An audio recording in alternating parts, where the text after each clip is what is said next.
can hear us.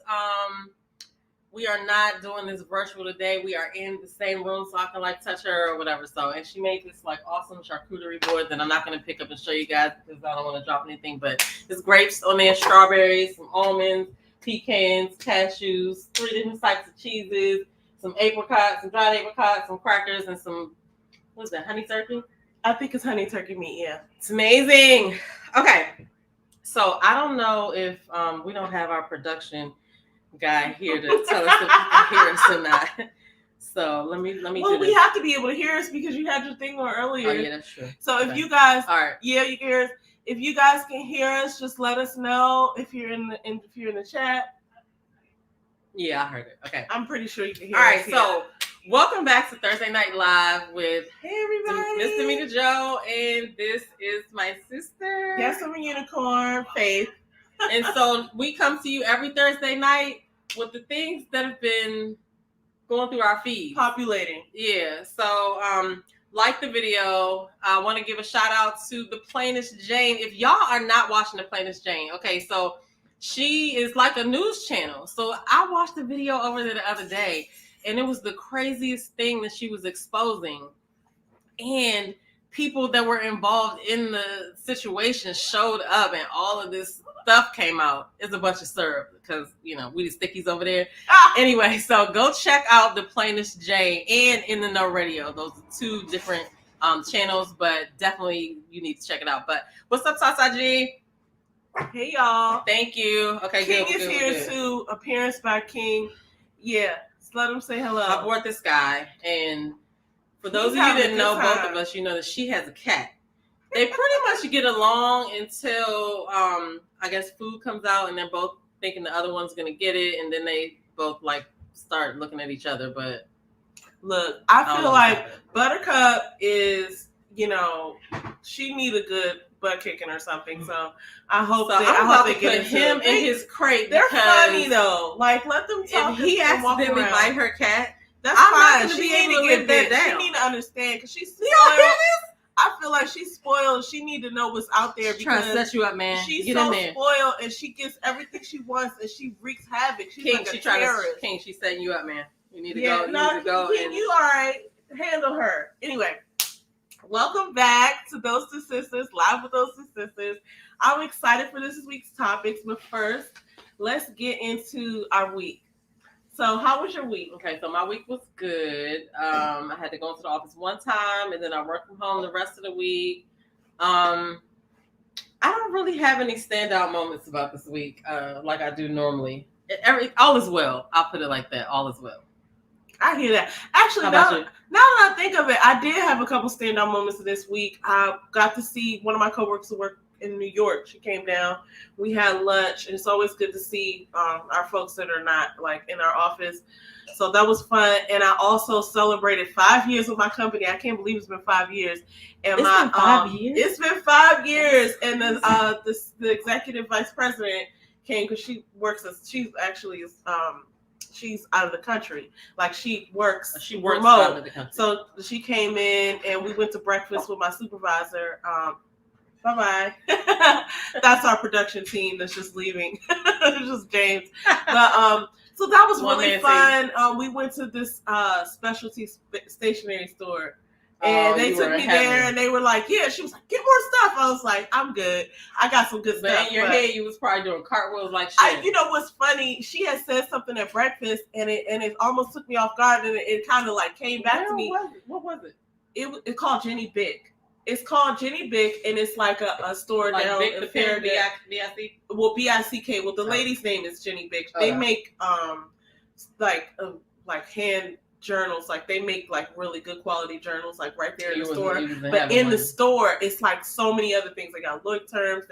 I was in heaven. You was in there. They have so many things. Oh my God, they have this. So look, I got a fountain pen. I got a bullet journal, one of those big A4 master bullet journals, and I got 2 or 3 other things, and I got those pencils right there, those Blackwing pencils. Okay. Blackwings are one of the best pencils you can get.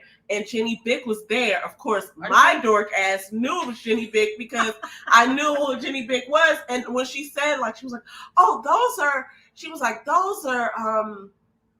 what did she say? Because I already knew. She was like, those are a special volume, like those are a special, whatever. And I was like, I know I was looking at these and I saw them online, but I had never seen them in person, so I got to get these. And she was like, those are this, and that. Like whatever she pointed out about them, like they were soft lead or whatever. I was like, I know. And it was one of those moments where I was like, I felt like I was around my people. I was like, wow. And then I was like, when she walked away, I asked the cashier because he was ringing me up. I was like, was that Jenny Big? And he was like, yeah, she's here, most times. And I was like, wow. I was like, in my mind, like she's a celebrity. You know what I'm saying? Yeah. But, it's the dork thing. So, okay, just it's a like little, if I met Eric Condren or something. Little caveat about her. I think I told y'all before, she has like mini staples. And she knows pens and pencils just by looking at them sometimes, whatever. So I'm pretty sure you were just ecstatic in that thing. Like I was. Oh, it was so fun. I was walking around. But what's funny is like our executive director, she used to be a senior VP, now she's executive director. We were at breakfast. She was like, I can't wait to go to Jenny Big. I'm gonna get some pens. And she looked so excited. For a second, I thought she was mocking me, but in a funny way. And then I realized I just had a flashback over the last 5 years. Every time she comes in town, she gives me some sort of stationery, some notebook or something that she, you know what I'm saying? Mm-hmm. And I thought it was for me, right? I thought it was that's nice. She knows I like this stuff. It was in that moment that I realized, we're in this dorkdom together. It was hilarious. So that was a standout moment. But anyway, overall, and this is something that maybe other people can relate to, but overall, this week was a good week and everything went well. I got the things I needed to get done in my week and all that stuff, but then there's this looming sense of irritation, right? And I don't know where it comes from because I literally have everything. I'm so blessed. All my family is good. But I just be, whatever, irritated. And I was bringing myself out of that because I feel when you have that sort of vibe, long term, it turns into bitterness. And then you get these people who are bitter or irritating or all the time they're just angry or whatever. And you're like, well, how did they get like that? And I think it starts at the level where you're just not in full gratitude for everything that you have. Because you have to consciously make a decision to choose gratitude sometimes. Sometimes, especially if it's something that happens out the blue. Yeah. Earlier, I was working from home. Everything was fine. And I was like, I'm going to go take my lunch. I'm going to go get my eyebrows arched because we're way overdue right now. And I was like, I'm going to grab something to eat. I'm going to do this. I'm going to go ahead and grab something for dinner too. And then I was looking at my phone and I saw a message and it looked like the apartment complex was saying that they needed to get into my apartment because there was some kind of leak downstairs. And I was like, ain't no leaking in the bathroom in my apartment. But, obviously I probably couldn't see it. But I'm all the way almost where I'm going. And I was like, let me go turn around. Because I was like, what if something happened while I was gone? Yeah. You know what I'm saying? That I didn't realize happened or whatever.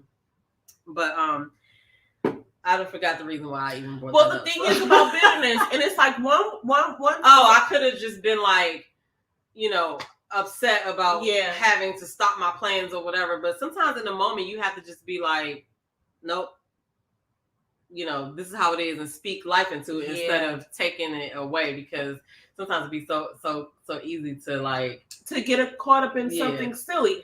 And that's what I feel like. I mean, I haven't allowed myself some dark space, whatever, but I feel those little moments, and I've been so intentional about just enjoying the small things in life. And I didn't get away from that, but it's one of those things where you have to stay intentional about it. And you know what I think was the whole change, which is not a change. It's just a metamorphosis. I was last week I was focused very much so, primarily on enjoying the small pockets of the day. And then this week I added a layer, which was discipline. I was I'm going to be disciplined. I'm going to try to enjoy being disciplined because the outcome of long-term discipline is whatever you desire. And so I've been really focused on how I'm spending my time. I've been doing my Timby Tango system that I created, and I've enjoyed it. But I think it also puts me in a mindset of well, what are you getting out of this? And I have to really be able to identify it and balance it because I just don't like the idea of me not enjoying every moment that I can. Like, that's just gonna lead to somebody being bitter. It was like me, and it's not gonna be me. It's not gonna be me. That's the whole point of saying that. It's not gonna be me. I'm not that girl. Well, at least it's almost Friday, and yes. Are you off tomorrow? I am. We're going to go see Black Panther tomorrow. I forgot that. Tomorrow's Veterans Day. Happy Veterans Day. Oh yeah. Happy Veterans Day, everybody. You're not gonna get your black. You're not gonna get your black. But so are you gonna? What time are y'all going? We have a 2:00 show, so we probably leave out of here around like 1. Okay. Yeah. Okay. That's how my week went. I'm super like in tune, highly like in tune to like just making. It's not even like making the best of it because we have a really good life. Like, I was just thinking about how, all right, this is gonna, I don't know if this doesn't ruffle any feathers, but like, just as Americans, and I've been listening to Jim Rohn, just as Americans, like, we have it really good. And I know we have a lot of like social issues, especially as Black people, but like, I couldn't imagine like living in Ukraine or living in a third world country and having to go without all the things that I'm used to, like running water, you know what I'm saying? Like, just, having the just niceties of life. So I'm grateful to be, even though we have lots of issues, especially in our community, I'm grateful to be where I am. I'm grateful to have what I have. I'm grateful for all of this stuff. So I refuse to let some stupid irritation take my focus. Yeah, what? I'm enjoying this life. Like, this is a good life. Like, people died for me to have this life. And not only people died. Somebody in particular died for you to have this life. Oh yeah, that lady right there. But then also, it's like, our parents and our grandparents went through so much just so that we could have like a better life than them. So I'm definitely not about to be that bitter lady. Anyway. Moving right along into our first long story short, nobody better come up to you and say the N-word. Oh, okay. They better not come up to you. That's a reason to be bitter. Let me see if I can pull that one up because that one's right here. I don't think that's on Instagram though. So let's see if I can. Oh, the TikTok video. Okay, we can watch that. So yeah, because I was watching somebody. Even though they have a whole website built out. TikTok. I didn't think that I'm always looking at it on my phone. I'm getting ready to share it right now with the world. So, okay. So backstory is, a lot of this stuff has been going on, but I was watching another YouTuber talk about this yesterday because I think that the girl's aunt must have been in the chat and they started talking about it or whatever. But the regular video, I think the original video was like 10 minutes long and they took it down. They having a whole fight over here, y'all. It's hilarious. Because she done jumped up there. Okay, come on, get in. Oh, get down, Buttercup. Get down. I didn't even know she was right there. Get down. These are the so rude. Look at these bad babies' pets. Okay, so the original video was 10 minutes long, but then it got taken down.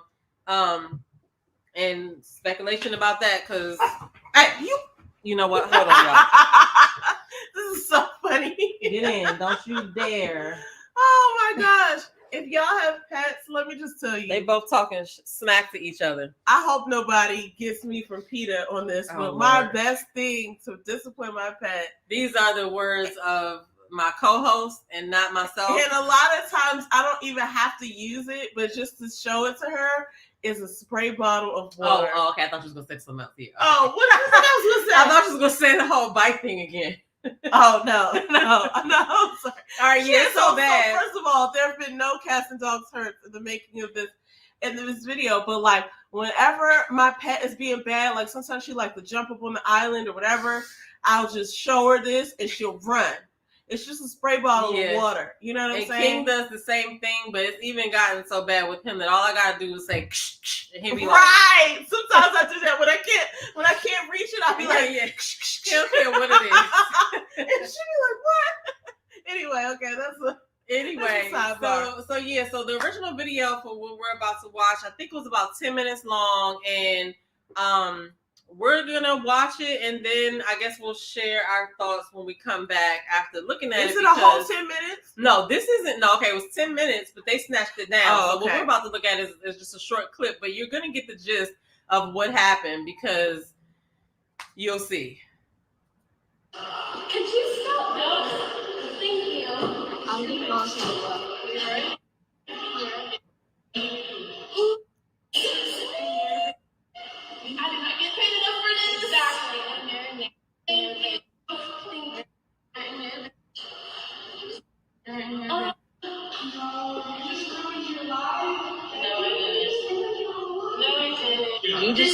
kiss your entire future away, babe. Multiple times, she's hit me twice. She's kicked me in the stomach.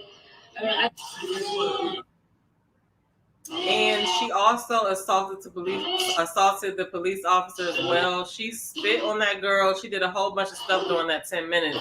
But they have charged her with assault. We need to look up and see what I'm going to look up on Twitter to see what the University of Kentucky actually said, because they made a statement about it. Because when this first happened, her parents tried to go unenroll her from the school and put her in rehab. And they initially, I think, allegedly arrested her as a Jane Doe instead of whatever her name was. So somehow they all got together and put out her real name, exposed her real name. And she has done this before, apparently. But they posed some of the students they talked to some of the students on campus. And some of the students even said, you know, it was like a group of 2 girls, and she was like, oh, I was going to say her parents are going to kill her, but she was like, that behavior is taught. So they probably feel the same way. Then I saw a video of them getting her from jail, and they were trying to like cover her head, and people were asking her questions like, what do you have to say, you know, for what she did or whatever. They just put her in the car and everything. But she has been expelled. She can't come back, and she's charged with assault. Hold on 1 second, because somebody's crying. You can let him out. He's fine. Nothing's gonna happen. But he want to be big bad king until he gets in trouble. Come on, man. We're trying to work here, buddy. Yeah, I feel like this. Which I'm sorry, I didn't mean to cut you off. Were you? No, go ahead. I feel like this. That is absolutely taught behavior.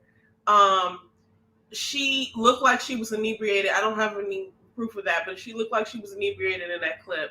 But like people, like, you know, we all know alcohol is like truth serum. So that's how she probably goes around and speaks. I'm not saying that she does that every day on the regular, but like, I feel like that's when the truth comes out. The truth that's in you is going to come out when you drink. And so she might not have even been inebriated, to be honest with you, but the fact that was on her mind to say, and the way she said it so many times, she said the N-word like so many times. So I don't know exactly how many times she said it, but I watched the news clip where the lady in the news clip said that she said it over 30 times, but the girl's aunt is saying that she said it over 200 times. Oh, so she was inebriated. She was drunk. This girl, I think her name is Kayla. No, wait, let me get her name right. She is a piece of work. Kyla. I didn't want to say work. Okay, so okay, I'll say this. I should have gave a trigger warning about that because she was all, you know, you talking crazy. Trigger warning. But I just want to say first and foremost that Kyla had the patience of Job, because you know it sucks that we get out. I'm about to go put her away. I think you should just let her be, just like you said, let King be. This is all she's a problem. Part of the show, guys. Get in there. Anyway, but I think that you know, she had the patience of Job, and I cannot say that I would have had that much patience not to put those paws on her, because she not only assaulted her, she kicked her in the stomach, she spit on her and stuff like that. And I think it's messed up that we always have to have the calmer persona. We always have to watch our tone. We always have to, you know, no matter where we are, what we're doing, it's a whole list of things that we're trying to make sure is going on when we're out just trying to work, going to the store, doing whatever we need to do that some people don't have to think about. Now, in this situation, I do know that school is kind of known for these kinds of incidents. So I think the reason why they might have been, because we're going to read the statement in a minute, and I think the reason why they're on top of it is because they've been exposed as far as this, because they weren't trying to expose it at first. But, you know, like I said, we always have to have that turn your other cheek mentality. Yeah. And listen, our kids ain't having it, because either they're handling it like this or they're handling it. You know what I mean? From the last couple of videos I saw and stuff like that. But she then went on, Kyla then went on to do, they did like a gathering and a rally. She did a speech, and she handled it like a queen. So I think this even furthermore shows that some people are savages and some people are not. And when you act like that, like she even got like that with the police officer. Yeah. So that just showed her disregard of anything. And it kind of, unfortunately, they probably don't care because, it's just another day in the life. I'm grateful that this type of thing is finally being exposed for the disgustingness that it is, because once upon a time, this was normal behavior and nobody would have said a thing. And now with social media, because that could have been a thing 20 years ago and it wouldn't have ever gotten captured and it wouldn't have ever been, available to us. I haven't seen this on the news. I don't know if the news is covering this type of thing, but it makes its rounds on social media. So I'm grateful for that. But look at a couple of news places have done it. Here's the thing. Tata G says, if I were Kyla, this story would have ended differently. And I agree with that because, absolutely, she shows so much restraint, and so many times people react to something like that, and then that's the story. And so I feel like in that way, it's unfortunate because it was so disrespectful, and it's such a thing that's prevalent that a lot of times we don't get to see what happens right before. There was this lady that was it was like last year, and I remember Gayle King interviewed her.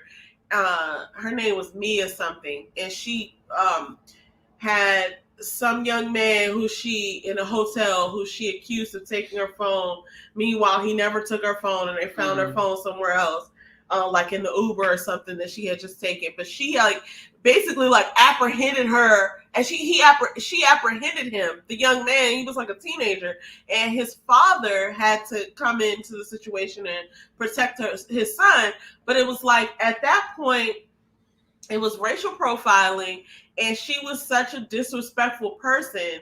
You know what I'm saying? But if he had handled her in a way for profiling him, then that would have been the thing. That's what we're seeing. That's what we're seeing online. Oh, look, this person got beat up, or this person got, whatever, tossed to the side, and we didn't see the front of it. But Kyla, she literally has so much restraint. I don't know if she was in shock, or if she was just I know better than to put my hands on somebody. So part of me thinks that, okay, so the girl that she was tussling with is or trying to restrain or whatever, I don't even know what to call it, because it's just ridiculous. She was intoxicated.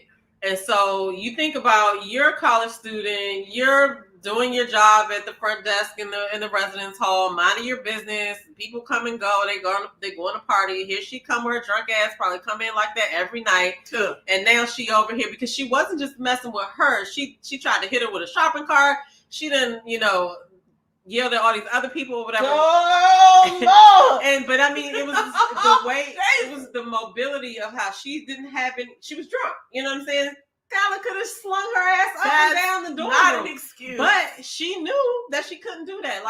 We can't react like that because the response will be different. You know what I'm saying? Even if you don't even have to be going as hard as she was going to be dealt with as a person of color. If you're drunk and you're walking in there and they feel like they want to mess with you or whatever, I don't even want to say that because everybody's not like that. But most of the time we get, we get the book thrown at us for less. You know what I mean? It's just, she done assaulted I can't even say it. I'm so irritated right now. It is. She done assaulted not only this young lady, Kyla Springs, but she assaulted the police officer. Are you okay? It's wild to me, but people are out here thinking like this, right? And so I just want to take 1 second and read this because I noticed it while you were talking, and I was just I just want to see if I'm tripping. So how when you go on Twitter, you can see a lot of people's comments. I don't know if this person is being sarcastic or what, but so Lex 18 News must be a local news station where it happened in Kentucky, said in breaking news, University of Kentucky student Sophia Rosing has been permanently banned from campus and will not be eligible to re-enroll as a student, according to a statement from the University of Kentucky president. Okay, that's all fine and good, but she could probably go somewhere else and enroll. But if because her people were speaking out about how crazy the situation looked and how crazy she looked, Yeah. doing it. Now, I'm pretty sure she still got some supporters, but she could possibly enroll in another school and get her ass whipped like that because people are seeing it. Yeah, you know what I'm saying? I'm glad we have her photo. But I don't want to put that out there into the atmosphere. I mean, you know we're what I mean? not trying to get her budget, but I want to see her face. Let me see her face. Go back up. This is her face. I'll never forget that. I don't know. This is her, guys. Anyway, okay, so this is what I wanted to read real quick because anybody can write on Twitter, but this one says, they responded to Lex 18 News, and it says, it will be great for America if the young lady Kyla Spring, who was verbally assaulted and shoved, came out and asked for Rosing to be reinstated. Spring handled the situation exceptionally well. Advocating for mercy for Rosing would be top-notch and honestly something we need. Okay. What? Okay. So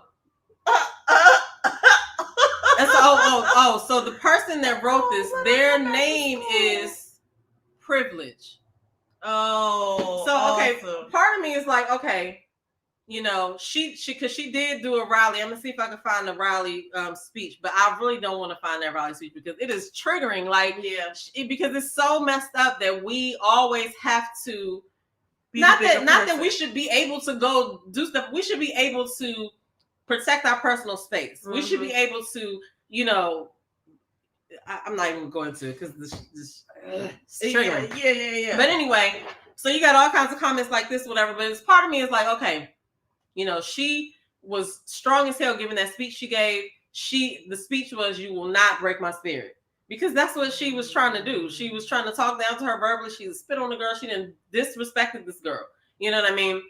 But I don't know. Like, I think that even though everybody is not like this, you know what I mean? It's something that still exists, and we have to deal with it on a daily basis. And even though it's being brought to light, it's really not.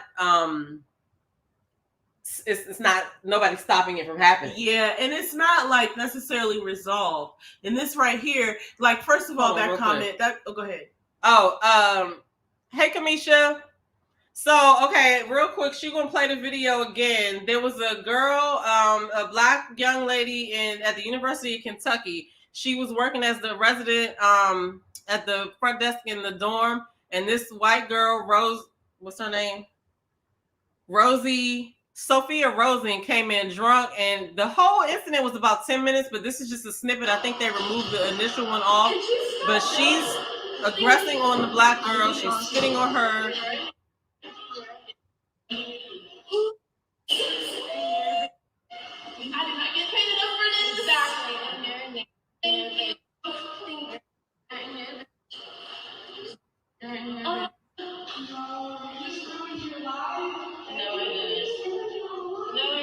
You just kissed your entire future away, babe.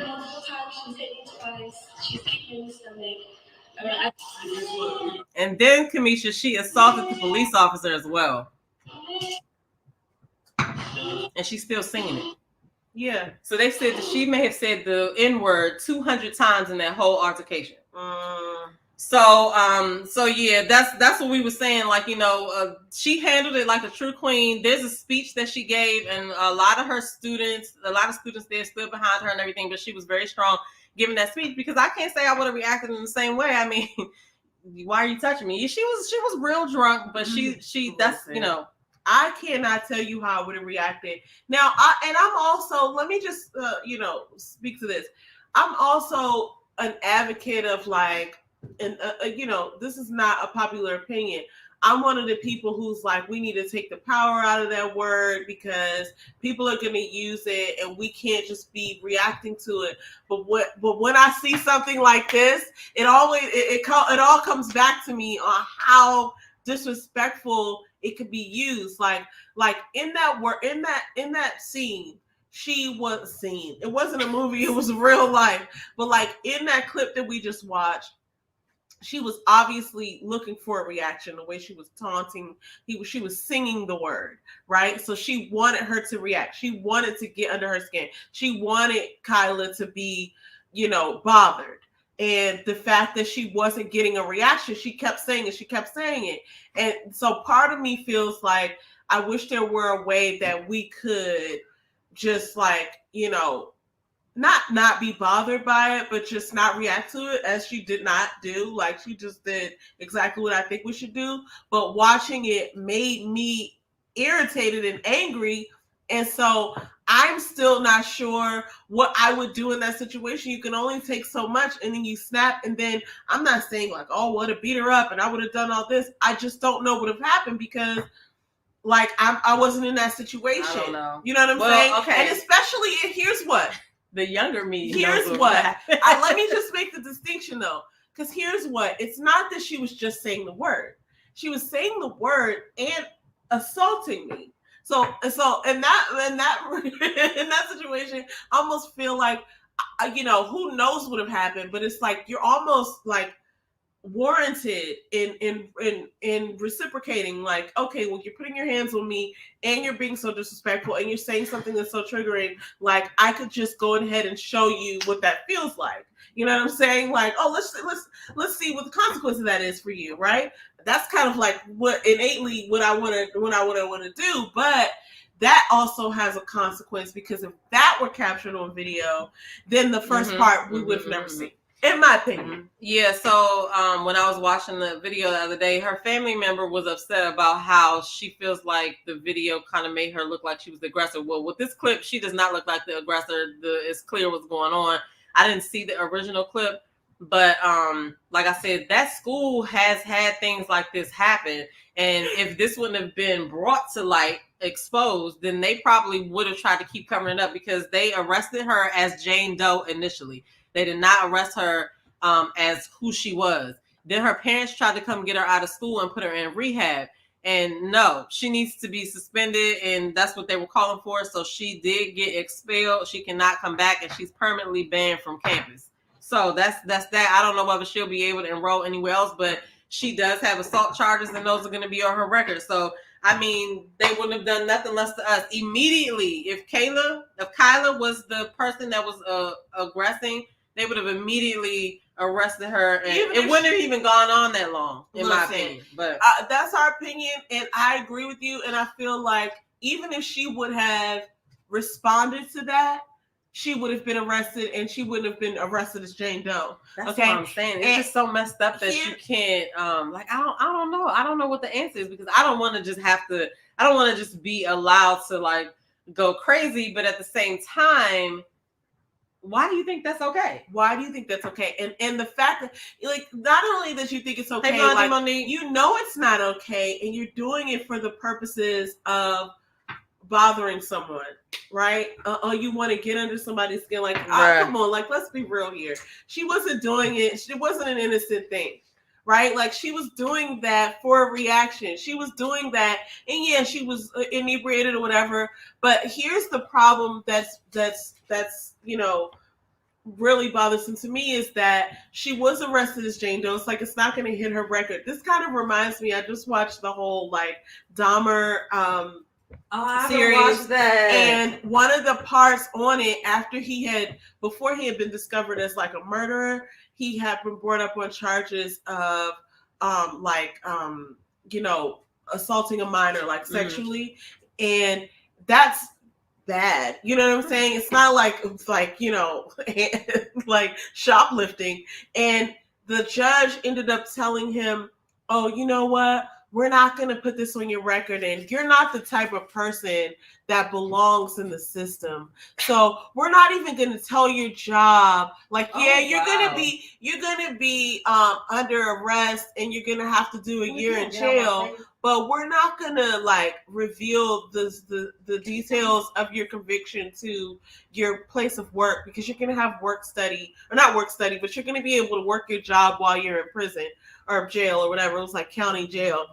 And it was like they were like going along with him, because the judge said, like, you're not the type of person who belongs in the system. Meanwhile, this dude has killed several people. They just didn't find out yet. And while he was in, I know this is the unrelated story, but it's just the way that systemic racism works. While he was in prison, right, or whatever that situation was right there, where he had gotten arrested and brought up on charges for assaulting a minor.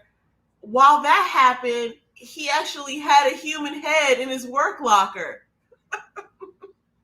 By the way, you know what I'm saying? So it's just like, That's crazy. You allow these things to happen, and it produces this pocket for these people to live in society. And though we think that this is an innocent thing that this young lady is doing, she's the type of bitter, right? Like, she probably has every privilege, and yet she's going to her school, right? Like, chanting these hateful words at someone who's obviously not bringing her any sort of problems. And like, she's and living I think in this she's space, 22 years old. and She's old enough to know better. able to make these comments to people, right? Like, and the girl Kyla, if she had reacted in, like, I would say, like, a normal way where people would react when they're being, you know, verbally assaulted like that, then that would have ruined her life. Like, that would have ruined her situation.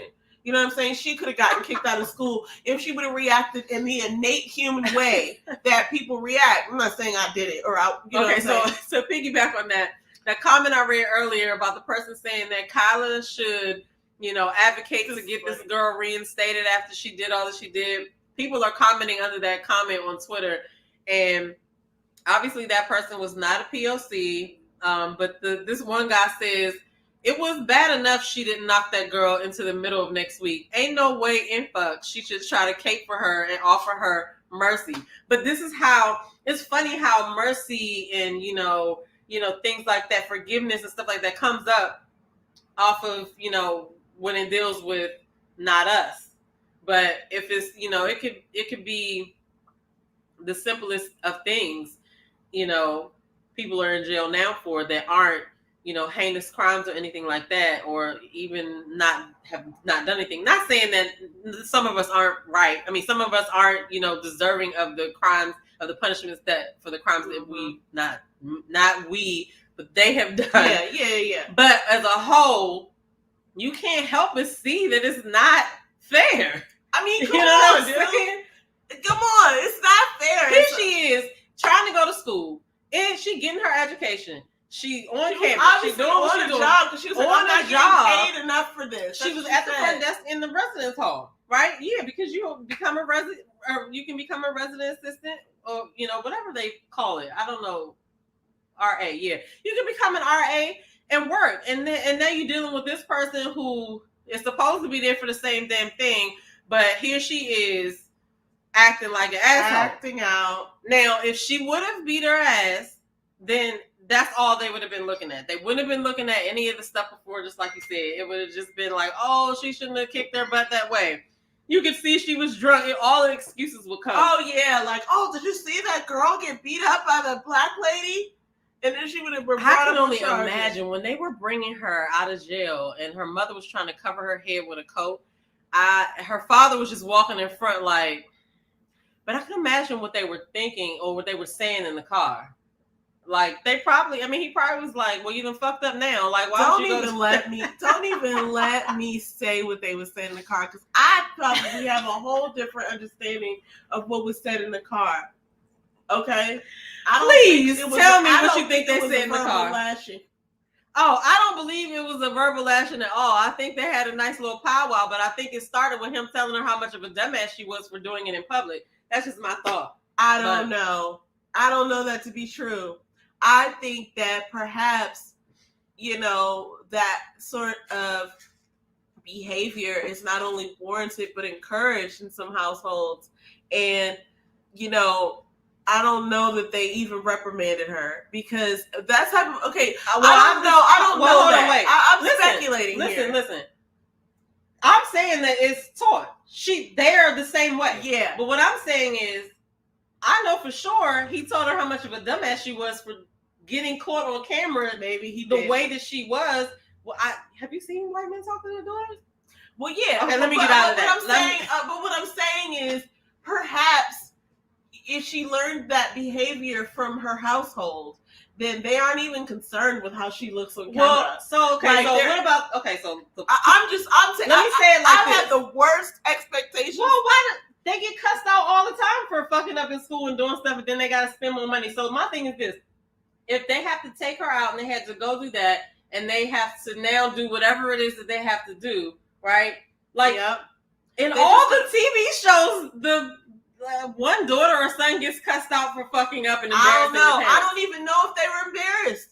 I don't even know if they're embarrassed. I think that. So you gonna say you never seen nobody say? Of course, but I'm saying. How dumb are you? Of course. But I don't know that this is even one of those things that they're embarrassed about. Because I feel like if she's that, I'm looking at this. Like, if she's saying that to Black people, then I'm not saying that. I'm not saying about the subject. I'm just saying about what they have to do now that she's made it. Right, like I gotta get out of my bed and come get you, and now I gotta spend $10,000 more. You fucking idiot. Wow. Like, I'm not even thinking they talked about the severity of what she was doing. Yeah. The thing that they probably, that's what I'm saying. I'm saying the thing that they probably said to her was like, what a dumbass. Why would you do that? Not because it's wrong, but because you got caught. I'm saying it's possible that they were like, well, we'll fix it, honey. Her mother probably said that she was holding her. I just feel like that's so. But see, this is. I'm not saying that those are not happening, but this is the thing that infuriates me, because it's possible that she's not even being reprimanded. That is fucking bananas. I'm telling you, it is. That's bananas. It is. But what I'm saying is, like, because you're thinking out of your brain of like how you would treat your right. But I feel like if dude on here, he'd be like, that's crazier than cat pee. That is fucking batshit crazy. I think to me, it's a high possibility that they're just like, we'll get you out of this. Don't worry. Honey. Well, I'm not saying that, but and there is no reprimand. It's just privilege upon white privilege upon. Oh, we'll get you into another school. Oh, well, I know what to do. We'll put you in rehab. Oh, we'll clear this up. We'll hire somebody. We'll use our. I mean, but listen, we'll use our slave money to fix this. Man. Okay, that was a little far, but I never know what she's gonna say. But listen, this is my point, right? It's two different things going on here. That was a little far. One, the shit was wrong, right? Yes. Okay, we have that because you were being racist.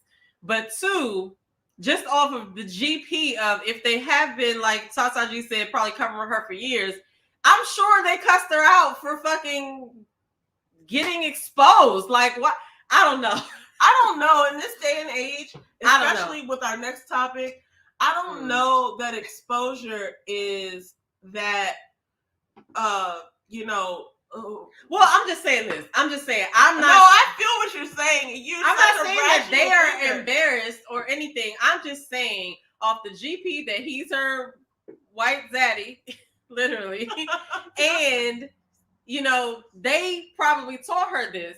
You can't help but be like embarrassed, a low key because of it. You know what I'm saying? And if you weren't embarrassed, then you would not have been trying to cover your daughter's face as she walks to the car, since we already knew who the hell she was coming out. So I'm just looking at you. You got to look at that video. Her father was walking ahead like he was just going to be like, look at the video. The little bitch fucked up again. Like, that's how I feel like he look at the video because I haven't seen it, and I just jumped all the way out there, as I tend to do. And I'm not going to apologize for it because I did not assault anyone and call them a racial slur. Listen, if you when you jump out there, assault somebody, and call racial slurs, you are definitely subject and deserving of everyone's opinion of you after that. Because now we don't even know what you represent. You represent the worst. And that's what I'm, etching off of, like whatever to that girl. Well, okay, so this girl. I'm not sorry to this girl. I was just using the Keke Palmer reference, but like she is, in my book, you know what I'm saying? She's the bottom of the scum of my shoe. Like, but you out here in these streets, not the only one. And I imagine that a lot of people that go there probably like that because that school has had some of those things happen time and time again. I'm so sure. And it never, like I said, the reason why this is being talked about is because it was exposed through that video. And this is what I want to point out too. Thank you, Kamisha, for commenting this because it's so real. It was a scene she thought it was a scene she thought it was 1965. It's so interesting to me. Because 1965 was actually not that long ago, right? And You know, in my opinion, it's like 1965. Like I know people, you know, I know black people who still look 30 who were born in 1963. So 1965 was not that long ago, and the fact that things like this were like, you know, sort of like normal in 1965 and 1970 and 1980. You know what I'm saying? Like we've gone through this so long, and now we're supposed to be, you know, more progressed along than that. But then you have this young lady who's 22 years old who did not come out of 1965, but somehow she got here. And like, how did that happen if we've progressed so far? Somebody taught her that. Somebody from 1965 visited us here today and taught this young lady and ingrained in her the evil, like, things to say to a black person so that you could, you know, make them feel a certain way. And that's the thing that people want to say, that we're making up as a black culture, that, oh, we're not getting, you know, we're not really getting treated this way, but we are. And so when things like this get captured on camera, it's not shocking, but it kind of like really gets me, because it's like, this is what we're talking about. Like, this is where we are. And had she had any other reaction than the docile reaction that she had to work to keep, like somebody standing there holding your shirt, she needs kicking you, like somebody give her a BT award. That girl deserves to have, if she's not on scholarship, they need to fucking cover the rest of her tuition and all her meals and incidentals, because that's probably not gonna happen. Kyla, what's her last name? Her name is Kyla Springs. Kyla Springs, you get my award for keeping your cool. You're the coolest person of the year. Yeah, she gets the cool as a cucumber award, because I would not. Cucumber award. I can say that I would have tried, but I don't know how, if I would have stayed that calm. But yeah, I just wanted to talk about that because that was what was happening yesterday. Yeah. And so the University of Kentucky, I can't talk tonight. The University of Kentucky made some statements. She has been expelled and she's permanently banned from campus. She's going to have those charges on her record. And I mean, good luck to her. Somebody made a comment that she would re-enroll in another school in the spring, because at first they had not charged her with anything, let her unenroll and stuff like that. But somebody was like, well, somebody said after a quick Google search, the only university that would accept her is the KKKs, the KKK University. But anyway, I was just reading a tweet. Those are not my thoughts. I was reading a tweet. So, unfortunately, there are a lot of other universities who would allow her in, and so, you know, well, whatever. We'll see what happens, because everybody, it's not like, this is not like a color issue for the people who are like responding to it. Like, of course, we're infuriated, but there's a lot of people of her own people that are infuriated as well. So, she could possibly, like I said, get them paws put on her at any school she enrolls into. So she's 22. She got time to figure it out before she gets deleted. You know what I'm saying? Yeah, and let's not, you know, listen, I will say this. I'm not of a cancel culture sort of mentality. You had to say that, didn't you? But the idea is this, like, she said it so many times, and the look on her face when she was saying it, she really believed it. So she's not, like, even if she came out with an apology today, like, I wouldn't believe her. You know what I'm saying? Like, that's been ingrained in her. Like, the fact that you would do that to somebody. Anyway. Yeah, somebody said that, somebody made a comment about, you know, people, they were irritated that people were even commenting about cancel culture regarding her because she just assaulted somebody. Like, who cares about cancel culture? Yeah, and people need to understand the damage that is done with that. You know, and Kyla definitely, and we're going to move on from this topic, but Kyla kept her composure, but I will say that there is some mental and emotional strife that comes with keeping your composure in something like that. I don't know if people have been, you know, if people are watching, I don't know if you can relate to this, but sometimes when somebody does something to you and it takes away from your dignity, like it chips away at your dignity, you think about it after the fact, like, man, if I could go back in time, I would have said this, or I would have done this. And it's not physical violence. It's just, you know, like, I wonder if this is going to be real life part of it. It's the real life part of it. After she had to stand there and do that and hold her composure, she couldn't she couldn't stand there and cry. She couldn't, she had to diffuse the situation. Once it was done, she had to go back to her room. She had to go back to do her whatever classes she has to do, whatever. It's like that time alone that you get to think about. I know she was upset. I just feel I feel that for her. I feel her pain. I feel her anger. Like, I don't know. She didn't express any of that, but we were all there with you, young lady. So yeah, that's another topic. Anyway, all right, moving right along to our next topic. So everybody knows the takeover that Elon Musk has done over at the Twitter offices. And, one of the things that I thought was interesting is that I think LeBron James had posted about this last week when Elon Musk took over, like the N-word was up like 500% or something on Twitter. And so that was interesting. But Elon Musk, even though he said he wasn't going to lay people off, he ended up making layoffs on the executive level, and now all these people are being told that they're gonna be fired or laid off in the weeks to come. Apparently, I saw this on the news this morning. People got emails to their personal email that they were fired, and so and now this is just from earlier today. Elon Musk orders an end to remote work in his first email to Twitter workers, warning them to prepare for difficult times ahead. So I wonder what you thought about this. Like, I'm glad that I don't work for Twitter or whatever, but and this is one of my favorite people to look at online, Black Women View. She's hilarious. Am I following her? I don't know, but she's so funny. That's crazy. And she's very intelligent. That was his first email to the. I suppose, and I mean, well, that's what YBF says. I watch the YBF is a website that I used to follow, and now I'm following them online.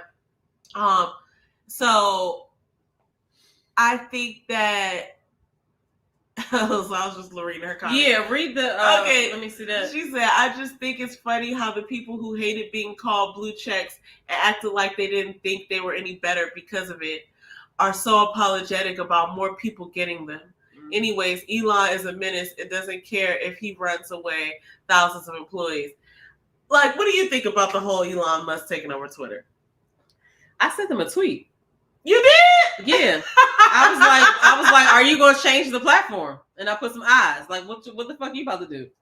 Like, here's the thing. People are, and before he took over, he brought that stink in there. It was like a weird thing. Yeah. But, before I was like, okay, maybe he'll come in there with some new, fresh ideas of like how to run this platform. But then, I don't know that guy. And my thought is this, like, what are you going to do that's so...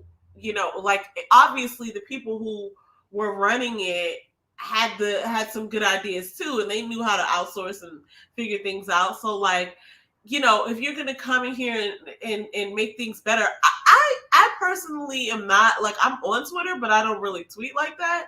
But I just, So I don't know. Here's the thing. Like, what do you like? If you have these great ideas, like, what's the deal? Well, like, so here's the thing. Where are they? When in the sequence of how stuff happens in the media, well, not even in the media, but like if you're looking at like Instagram, YouTube, Facebook, Instagram, YouTube, Facebook, Twitter, shit goes down on Twitter.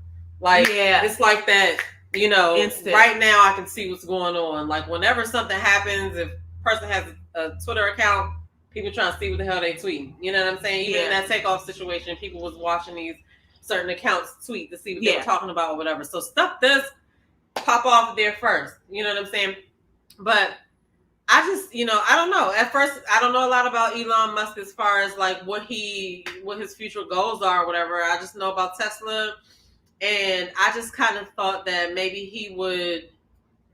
I didn't think he was going to go in and like start just removing people. I felt like he would just implement changes to the website and stuff like that. So who knows what his actual plan is? You know what I'm saying? I don't know. So here's my thing. He said before he took over that he wasn't going to go in and make a bunch of cuts.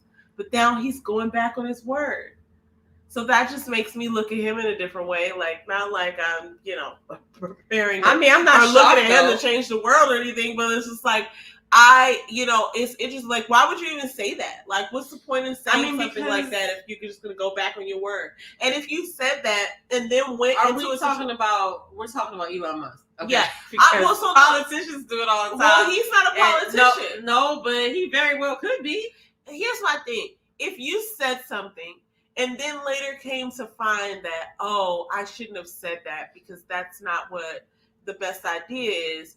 Like, it's only been like a couple of weeks, like maybe a week.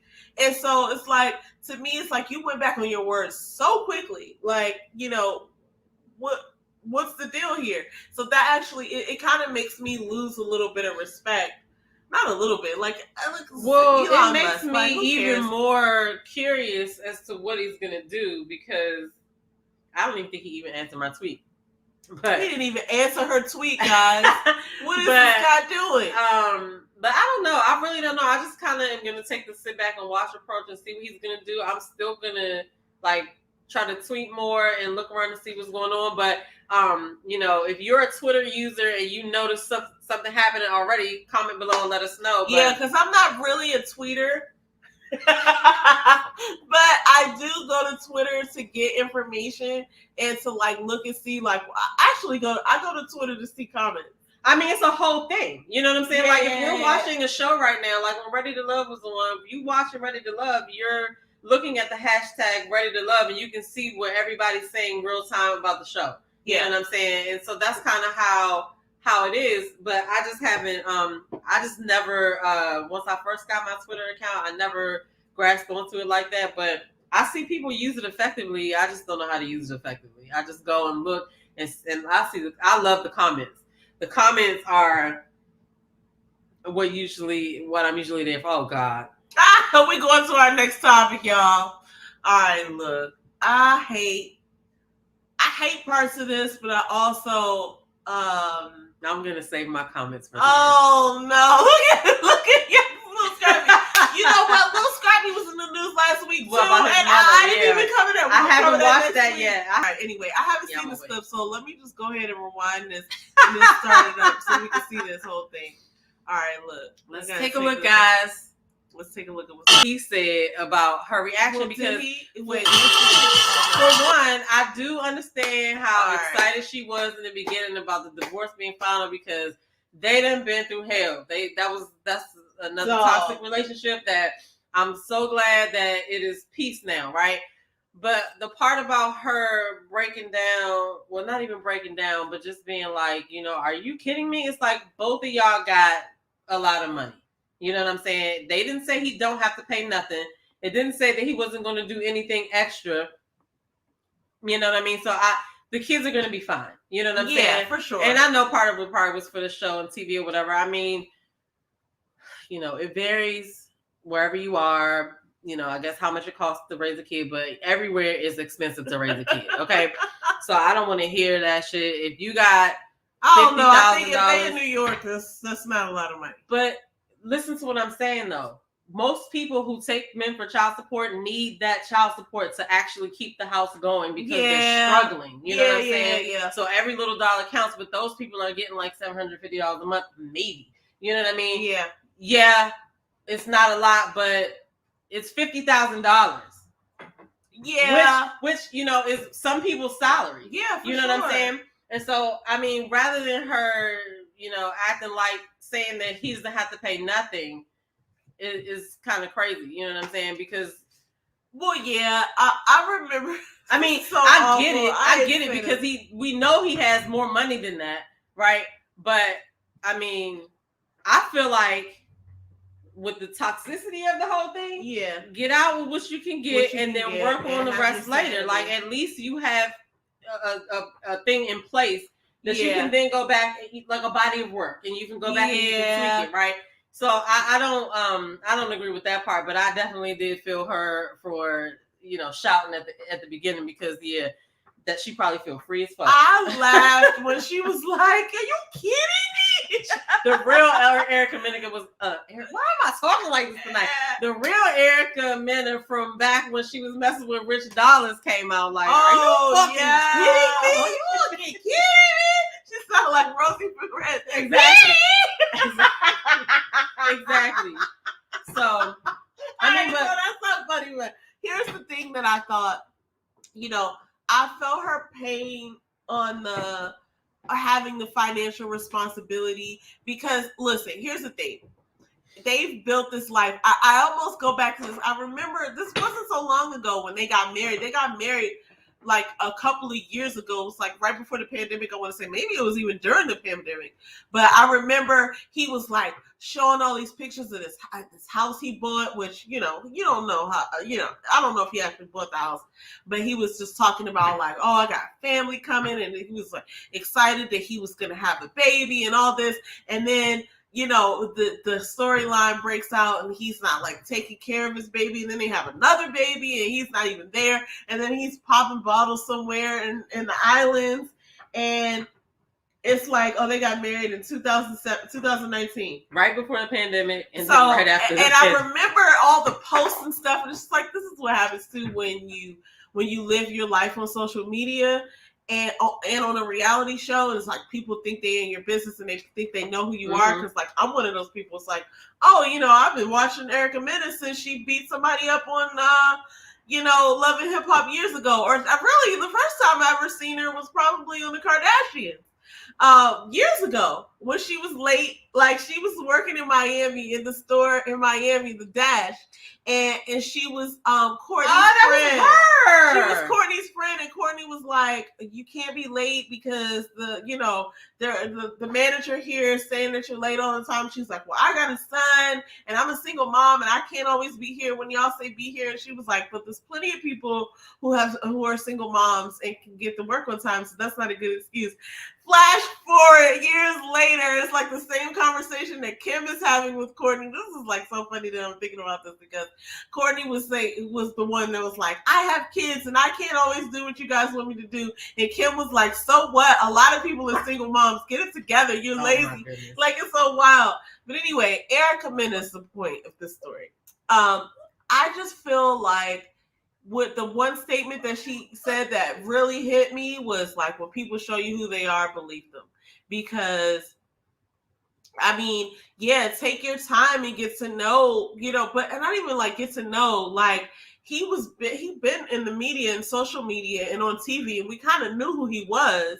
I'm not saying that we knew what kind of father he would be, but like we kind of knew he was like this, like, the kind of caricature. So was she. Yeah, right? When true. They got married, I was just like, oh, okay. Like, but I really honestly could see him with Nikki as well. Like, if they would have stayed together, I could see that because they're characters. You know what I'm saying? Yeah, they're caricatures. But he's not, that jump was toxic. So I feel her on being excited to get out of that, but the whole child support thing, I don't know. The jury's out for me on that because I feel like she's not struggling. She's not struggling. Listen, let me clarify that because I'm not saying that she shouldn't get any more. I'm just saying take what you got. You're not struggling. Revisit that. Yeah, and she even said in the clip, like, I'm strong. I'm here. So I think you can attest to this. At some point, you come to the reality that, like, okay, this is what it is, right? I'm already make it happen anyway. And so it's like, that's what I think she probably came to. Like, she was probably blown in the beginning, like, 4 G's. Like, we live in New York, and cheese is 4 G's. I mean, I'm pretty sure she knows how much money he really got. She got it. I mean, honestly, she got it. She probably knows how much money he really got. But right? At the same time, that's probably just gonna be fueling her fire. She about to be like, oh, I'm really about to make it now. Yeah. And if you think about who Erica Mena is, like, it's kind of like one of those situations where, people have said so many things about, how whatever she is. and she's still relevant, right? Like she's made it this far. She doesn't. I mean, she. I've seen some things with her where she's gotten crazy or whatever, but like she makes sense when she talks. She's talking like some sensical stuff, and I do think that she has. I mean, maybe she's not the greatest musical talent, but she's still relevant, and she's smart, and she can make some things happen for herself. So I don't think she's worried in any regard as to like how she's going to put food on the table. It's unfortunate that she has to go through this, and we don't know if he's the type of person that's like, I'm only going to pay what child support. We don't. But at the same time, it's unfortunate that she even has to, go through that. It's unfortunate. Whoa. You're like, whoa. Listen, I feel like anybody listen. He was a risk when she was dating him.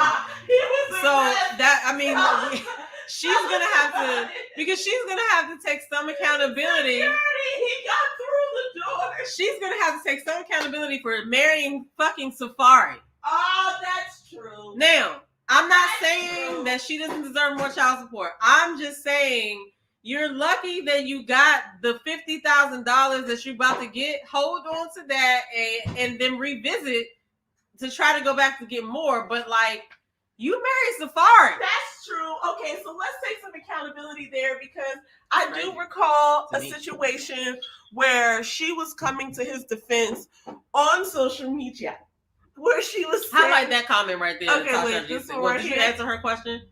What exactly did Safaree do? Did she expect more support? She probably know how much he really made, and she probably thought she was going to get a nice little piece of change. Let me look it up. But does he have other kids? No, those are his only kids that I know of. His only kids are with her? Safaree is a professional fuckboy. No, I'm sorry. Okay. I'm sorry. That's not accurate. That was me. I thought she was right. What is that? So apparently, like he's a rapper or something. Like, oh my god, let's see what Google says. He does. He's a reality personality, right? He's a cast member on several reality shows, and he does make music.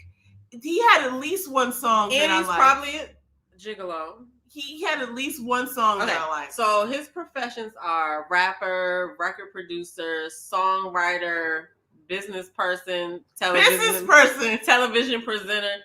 Who said this? A television presenter? What site is this? Wait, let me see if this might be Wikipedia. Let me tripping. That's not a real job, a television presenter. Safaree Lloyd. Well, no, it is. Samuel is a Jamaican-American rapper.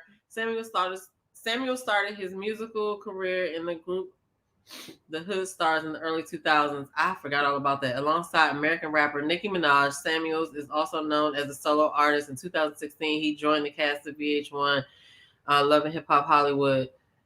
I mean, I don't know, but everybody knew that Safaree was Safaree. Like, when they were about to get met, but then everybody knew Erica Mena was Erica Mena. So, like, I mean, okay, so I got to put some respect on Erica Mena's name when we're talking about these two individuals in particular, because if one person had to, like, bring me my medicine, I would call Erica over Safaree type of shit. Like, I feel like she's, gonna be responsible. He's right there. She's going to be responsible. She's going to take care of her kids. I'm not saying that he's not capable of that, but I'm just saying, like, when it really comes down to it, like, I just feel like she's the one that's going to, take care of them when they're sick, make sure that they're enrolled in school, make sure that, that they have what they need. I'm just going to go with her on this one. Safaree has shown us his professional fuckboyness since he was with Nicki. Like, I've seen some things when he was with Nicki that made me think, like, why is she with him? Right? So when he went over to Erica Mena, I actually thought, oh, okay, maybe this, maybe he's grown and maybe this is a real relationship. But I do recall earlier on in their relationship where she was taking up for him on social media, because she was like saying, like, oh, of those people who say that he's, sensitive, or he's doing this or that, and he's not a real man because he does this, or he, I don't know what they were calling him. I'm just waiting for whatever the fuck she's trying to say, because I don't know she was taking up for him because he seems a little weird. He's weird, guys. Safaree has always been weird. He doesn't really have a real job. We don't know what he does. The song that I think that I like, I don't ever remember I can never remember the name of it. So it's like one of those things where it's like, I could probably even remember a song from I can't even remember her name. Never mind. That was a bad example. The girl, do it like it's my birthday. What was it? Do it like it's my B-day. Jocelyn Hernandez. I know one of her songs. But right? Jocelyn has a whole different song. But she has like a whole I wanna ride. She got the whole thing from the Look, her little cabaret. I don't know no Safaree songs. All I know is he's on Love and Hip Hop, on all of the different ones. Like, he's been on New York, he's been on Hollywood, he's been on, like, who knows what he actually does, if he actually has like a skill that is presentable and that is valuable to the society. Like, who knows? And so saying anything right now. I don't know, but like, who knows where he's getting that $4,000 a month from? But I feel like, Eric. Yeah, you are full Malika mode. Sorry, everyone. I'm speaking my mind. Yo, I don't know where she came to all these conclusions from, but these are conclusions. I'm over here trying to Google it to see if they have any validity. Hold on. I don't have any validity. These are all my opinions, and I feel warranted in having them. Okay, someone says, Sasa G says, it's giving YouTube couple drama. Mm-hmm. He's Nikki's ex-boyfriend. That's his job. He's Nikki's I ex-boyfriend. could actually see them still, like, if like, fast forward, if whatever happens. Hey, Maud. Hey, Maud. My Afro mama. She said, not my meds. That's what I was talking about. Like, if somebody had to bring me my medicine, I would trust Erica over Safaree. I would, though. He seems like he would be the kind of guy that's like, I was on my way, and then I got stopped, and I had to turn around. It's like, I'm dying because I don't have my medicine. Like, if I'm going to think about a responsible person that's going to at least get there, I'm going to pick Erica. I'm sorry. Out of the two of them, like, she would come in there like, what the fuck? But she would have my medicine. That's what I think. Erica was also for the streets. That girl ain't innocent. No, I'm not saying that she's innocent. So that's what I was about to say. I'm not saying that she's innocent at all. They're both toxic. For sure. They're both toxic. For sure. But, so he had writing credits on a lot of Nicki stuff. Oh, okay. That's like, I did it on him.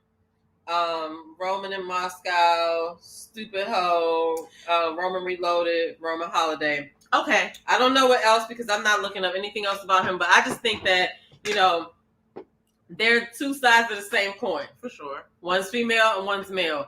And I just feel like, I'm not, like I said, I'm not shitting on the $50,000 a year that she's going to get in child support. I'm just saying it's really nothing for her to be shocked and appalled about, and she can just go like anybody else and go back and try to change it or get more proof why she needs more or whatever. Like, it's not, I don't know, but maybe I'm just saying that because. Oh, shocking moment. Is he still on OnlyFans? He was on OnlyFans? They both were on OnlyFans together. Well, that's what I heard. Wasn't they doing a couple's OnlyFans? Let me move off of this topic because you know what? I don't even really know them like that. And I was just reacting to the news of, whatever it is that they're doing this month. Because who really even knows what they're doing? But anyway, we don't know. Okay, so we only see a little bit of their lives. All right, guys. This is going to be an unpopular opinion, but I'm going to go on ahead and just be real about it. And I'm going to start this over. They both look good. So what is this, Fox? Talk about what this is. Old school whiz pack. It's actually my company to do well, so this might be the only one. You still got the company? Like, if people order it, could they get them? Still got the company. Matter of fact, my daughter designed one for a Billie Eilish not too long ago because she's a big Billie Eilish fan. But be careful, I got the stash. Oh, sorry. I didn't know exactly. I thought this was a prototype. Sorry. I thought it was stash. Didn't realize that. Sorry. I didn't realize why I'm so bummed. I'm brought you some paddles, Will. Mm. I'm in the pickleball space. Oh, You competitive? I'm not competitive. Come on. I'm not competitive. Come on. Listen, because if we know I'm gonna win, so it's not like we competing. So this you is know the best paddle. When I created this paddle, I started playing pickleball. They were killing me. I couldn't find a paddle that worked for me, so I designed my own. That's fantastic. Okay, Nice. I like that. Nice. And people can order these too. Yeah, right. Pickleball. Pickleball. Thebestpaddle.com. All right, so we should have a pickleball party. If we do that, so one of your co-stars, you play with. Mm-hmm. So it's you and Martin. Me and Martin against you and who? Leonardo. You ready? So you actually playing, though. Yo, so Look, so what's funny is a couple things about this. First of all, shout out to Jamie Foxx. Shout out to going beyond your space to invest in other things, right? Because he was an Oscar winner, award winner. He, well, both of them are. But this is okay. So first of all, let me just say, 2 excellent, amazing, good-looking Black men celebrating their lives. I just can't be mad at this clip. That's the reason why it hit me on the front end. But then also just wanting to give a shout out to whatever it is that Jamie Foxx is doing, because he's just an amazing person. Like, he's an amazing performer, singer, songwriter, actor. Like, everything he does just turns to gold. Love Jamie Foxx. Also, on the back end of it, are we ready for Will Smith's return because he's like kind of like trickling back into the scene, and that's something that came on my mind. Like, oh, is he back now? And so I haven't checked his Instagram in a minute. So is this the first time you've seen No. stuff? He's been saying stuff for weeks now, maybe even a couple months. He's been posting. He's been engaging. And so I have an opinion on that. But what do you think? Well, I'm a longtime Jamie Foxx fan. I like Jamie Foxx. I want to see what the book bag is. It looks like it's a boombox type of thing. Yeah, it looks like it has speakers. Plays music or something like that. I'm definitely going to look that up because y'all know. Time for a commercial break. I have another show on relationship entertainment television where I talk about what's going on. I promote positive things that our community is doing, and I also promote one Black entrepreneur, sometimes 2 or 3 in one episode every week. So if y'all know anybody that got a Black-owned business, definitely email me at dcitydj@gmail.com and let me know. Or inbox me on Instagram at @ByDemitaJoe. But yeah, I need to look up his thing. But I don't know how I feel about Will, because I don't think that I canceled him. You know what I'm saying? I think that I was still a fan even after he slapped Chris Rock. I just really thought it was a joke, but I see now that it's not. But that's okay. But yeah, I knew they weren't going to be able to keep him down for long. I got to go back and catch up on his Instagrams because he's been having some good Instagrams. I think the last one I saw when it was something like is it safe to come outside or something. That was the last one. Yeah, he's been making little jokes like that. Mm-hmm. He had this one where he farted in a helicopter and his sons were in there. He kept saying, "I'm sorry," and I think that was like an underlying point of like, "Hey, listen, I said I'm sorry," right? But I don't know. That's not what he said. He just kept saying, "I'm sorry." But my thing is, my opinion, I think it's time for him to come back. Like, that was almost he has projects that are coming out. He has to promote his projects, but also, it was a slap. It wasn't. He didn't shoot somebody. He didn't break a. You know what I'm saying? Like, he didn't hurt anybody like that. Like, I get that there's a lot attached to that, but you can't keep somebody in a box for the rest of their life for slapping somebody when there's people out here doing way worse. I don't think that. I think that what happens these days is a major thing happens, but there's all these conversations around the major thing about other things. So when he slapped Chris Rock, I don't think it was like, I thought it was a joke because Craig was the first one that told me, and I was just like, Craig is stupid because why is he texting me this? Like, well, yeah, right. You know what I'm saying? And then I saw it and I was like, oh my God, because you would just think that it wouldn't happen, but that's one reaction that could happen. Right. And so, but I don't think it was the end of the world. I don't think that, I don't know. So I was just like, whatever, what I'm saying? He's going to have to do whatever he has to do. Has Chris Rock spoken out about it yet? Chris Rock is about to make history. Because he talked on his show. I mean, he did his comedy shows, and his shows were selling out. So I wonder if he said anything in the comedy show. Here's what I think he's probably going to do. He's about to make history as a first person comedian, I think, or maybe person to go live on Netflix. So he's about to have a comedy special on Netflix. Can go live. You're about to be able to go live on Netflix. Live on Netflix. Let me see if I can pull it up for the family. That's crazy. But yeah, there's a whole situation happening where, I mean, Chris Rock this is going to catapult his career as well. Right now, Chris Rock is on tour with Dave Chappelle. Mm-hmm. Like I don't even think it's like a branded thing, but I think it's like Chris Rock is on tour, and at his shows, Dave Chappelle is making appearances, but it's really consistent. Mm-hmm. So it's like they're not necessarily on tour together, but I think Chris Rock is going to ultimately, benefit from this whole thing because everybody wants to know what Chris Rock is going to do now, right? Like, oh, he got slapped. Like, it's really not, okay. Like, I'm not going to say it's not that big of a deal, but like worse things have happened to people. Mm-hmm. Our whole entire ancestry was enslaved and captured and beaten and killed. And, he got slapped. So this is not the worst thing. In fact, it probably is going to catapult his career at the end of the day.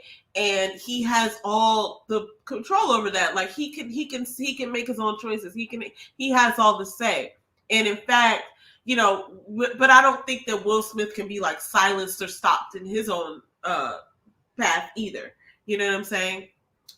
So let's see some of these comments. I mean, I wasn't one of those people that was like, oh my God. I was just like shocked that it actually happened. Like I was just like of the mindset of, did I just watch what I thought I watched? Because I know that these people work in the land of pretend and they get paid to do things like this, like to create narratives and storylines. So, I mean, you're my sister.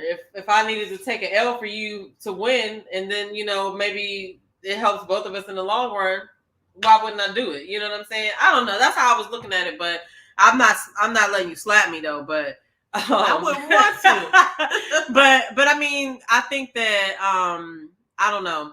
I mean, I'm ready. I've been ready for Will Smith to come back. Yeah. I mean, I think he probably was kind of embarrassed, but I mean, it is what it is. People have done worse, and now so many other things have happened in the news cycle. Hello, so many things have happened. Yeah, so many things have happened. It's like, come on, guys, if you still holding this against this person. Like, and then Chris Rock isn't even something way more egregious has happened, I'm sure. Way more egregious things have happened. So, okay, moving right along. Okay, this is a real silly one, but Portia Williams, this is really... We be on the same page because I literally looked at this today and I put this in the folder too. This is what's funny. Portia Williams accidentally revealed her wedding dress, and then she came back and when she saw it, did you see that? I had to go back and look at that 3 or 4 times. But who is she marrying now? Because I'm sorry, you gotta bring me up to speed. Is that not the same guy, the dude that she stole from? Bring me up to speed. I don't know, because I mean, okay, is she so she's about to marry Sam now? I think. Okay, all right. Okay. Look, don't get me the line. Don't get me. Because I haven't been. You're closer to following it than I did, so I guess she's still with the guy she took. I thought, but I don't really know. Right? Because I've not seen anything, but I've not seen her be with anybody else, and I feel like if that were out there, that I would have seen that.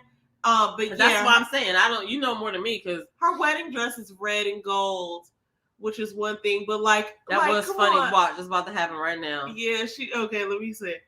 What's funny? Look at her face. Okay, I had to pause it.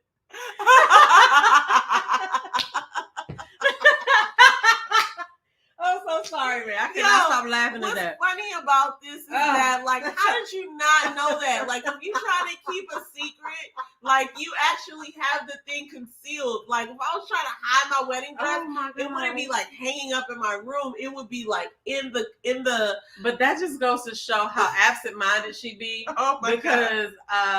Because, when it first started, she moved it because it was kind of showing a little bit, but then she was it was full on showing it. And look at her. Come on, Portia, you gotta slow that down. Yo, that's hilarious. I should go back and play it, but I gotta watch it again. Yeah, look. I just want to see that part. I just want to see that one part right there. Okay, like when you get to that part, you could go ahead because that was funny when she like right here in the beginning. Wait, where's the sound? I don't even know if I can play the sound. Oh, it's right here. Oh, duh. Okay, it's on the side. Okay. Made. Can y'all see good? So, to this one, you've got Lauren struggling. What is happening? Oh my God! Look at. How did you get this part from here? This is what it's supposed to look like. This is where hers is. Come on. You're supposed to be representing that it's easy. What the?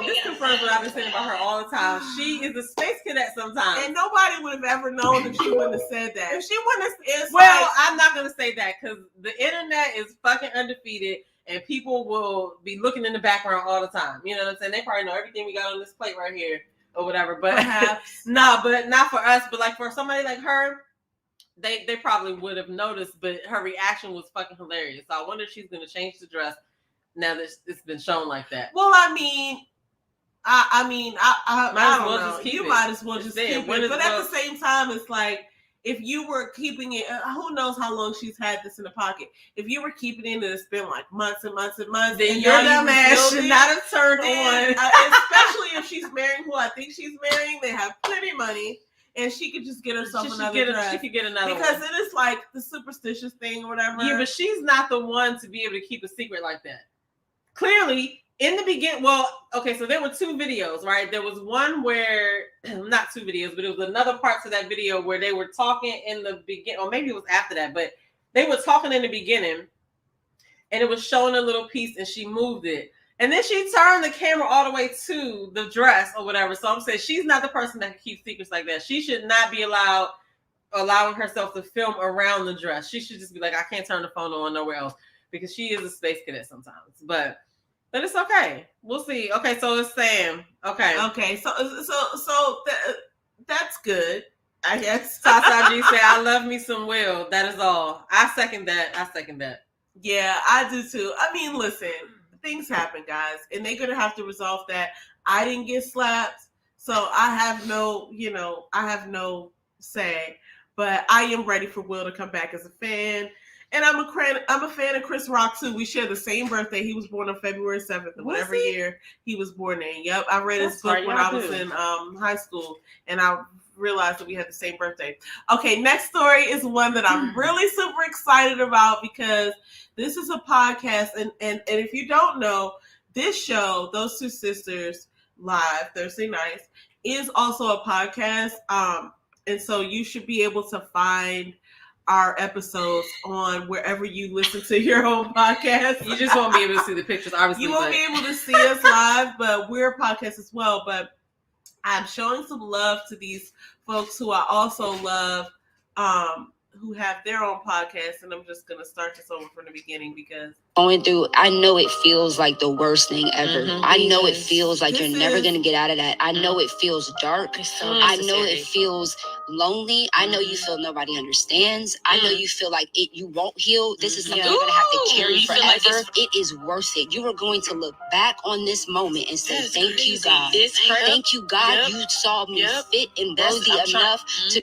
So this is B. Simone's best friend, and they have a podcast called Know For Sure Podcast.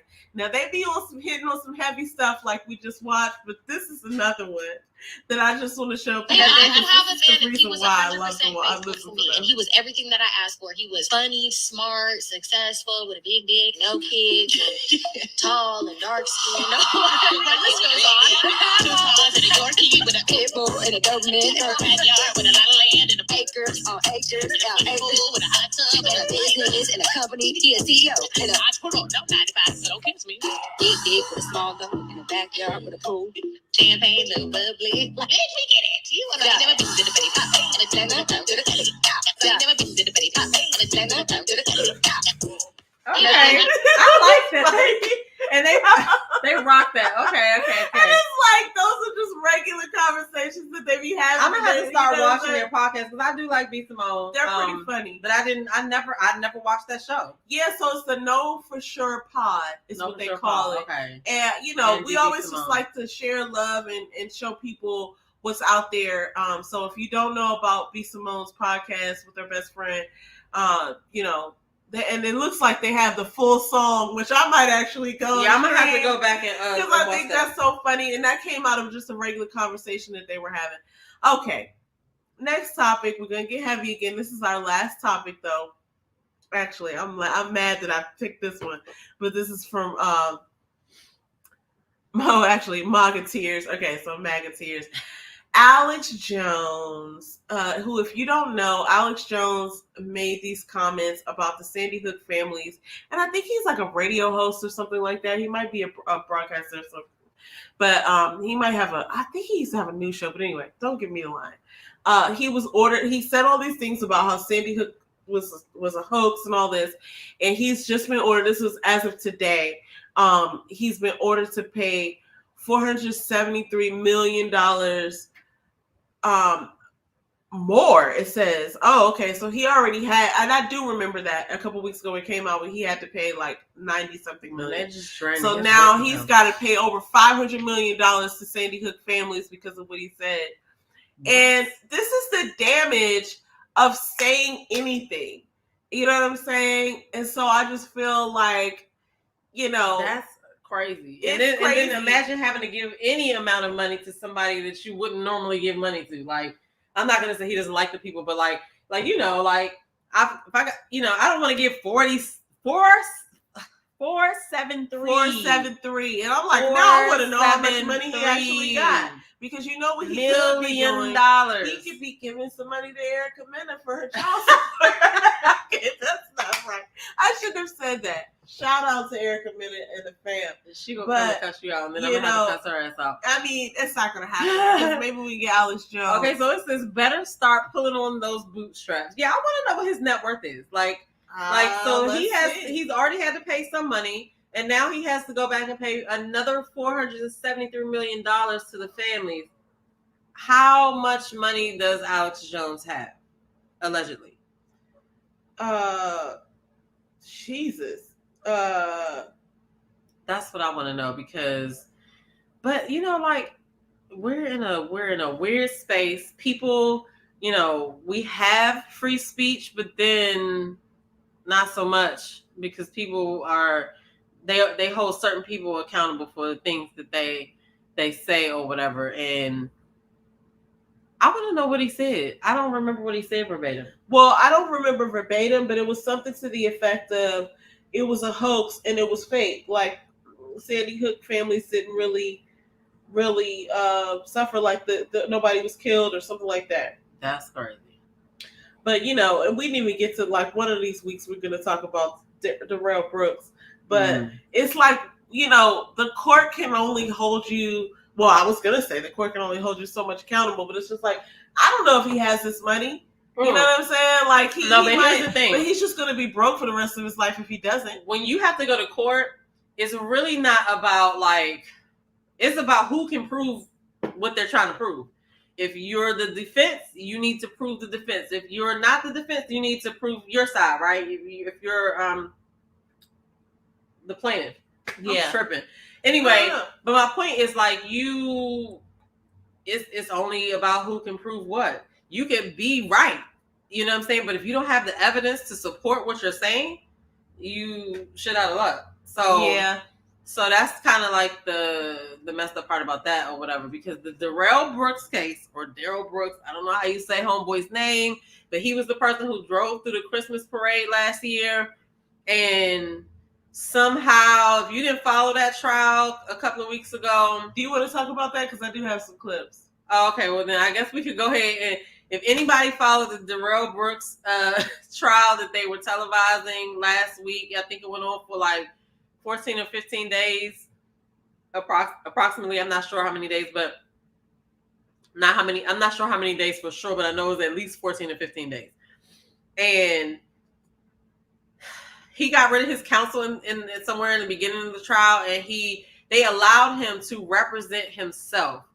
So he drove through the Christmas Day parade last year. He injured about over 60 people. 6 people died. He was probably driving at a speed, I think about between 30 and 40 miles per hour through a parade, right? Mm.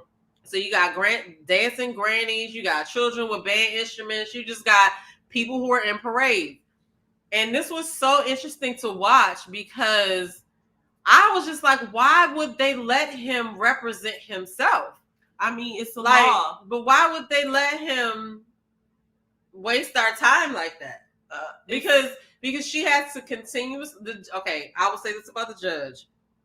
That judge should be sent on an all-inclusive paid vacation. Definitely, because she was patient, she was professional, she never broke out of that. She repeated everything, she dotted all her I's and she crossed all her T's. And he definitely did everything he could to stall. And I mean, obviously, yeah, I would think that he would want to stall, but then it just became ridiculous because if he didn't understand the general terms that they were talking about, like, it's kind of like sitting there watching a third grader try to do algebra and we're all like, we know the answer, but we're not going to help you and we're just going to sit there and watch. It was just really cringy to watch, but I could not turn away because I just could not believe. I was just waiting for him to see what he was going to do. And I thought he was going to have an outburst at the end, but he didn't. But did you watch any of it? I watched a lot of it. So I just realized the clips that I have are YouTube clips. I don't think we can show them on this channel. But it was like the bizarre moments of the trial. There were some times where so the thing is that I think that the judge we need to get a fair use thing or whatever. I mean, I don't really know. I watch a lot of content creators do that, and playing other people's YouTube content kind of it's a shot in the dark. It depends on who it is. You know what I'm saying? Well, I don't want to pull it up because this is whatever. But what I was looking at, it wasn't just one person, but that's the only clip that I could find that was on my notes. But a couple of things stood out to me. The judge was basically making sure that she was, like you said, dotting all her I's, crossing all her T's because she didn't want this to end up in a mistrial. And he was pulling out all the stops. Even you could see the faces of the prosecution team getting super frustrated because he would just argue down everything. There were times where they had to take him in another room. He was in there falling asleep behind the boxes. When they took him in another room, he was taking his shirt off. It was super odd. He was just doing the oddest things. He had papers on his desk. He had some mental issues. Okay, so that leads me to this. He had of course, case files and things like that to reference or whatever. A person who was really trying to represent themselves, of course, they would need cases to reference and legal paperwork or whatever. So he had the paper on the desk, but it was he just kept touching all four corners. You know what I'm saying? Yeah. I don't really know what this shit says, but I'm just gonna touch all four corners. And then when he would talk, I mean, it was something as simple as he wanted to know why he couldn't submit any more evidence, and she was like, "Well, the evidentiary phase has passed. What." I can't let you do anything about that. And he just didn't understand certain things. Or he could have been acting like he didn't understand certain things. So I think he didn't understand. At a certain point, I thought that he was maybe trying to have a crazy self-defense or whatever. Mm-hmm. So,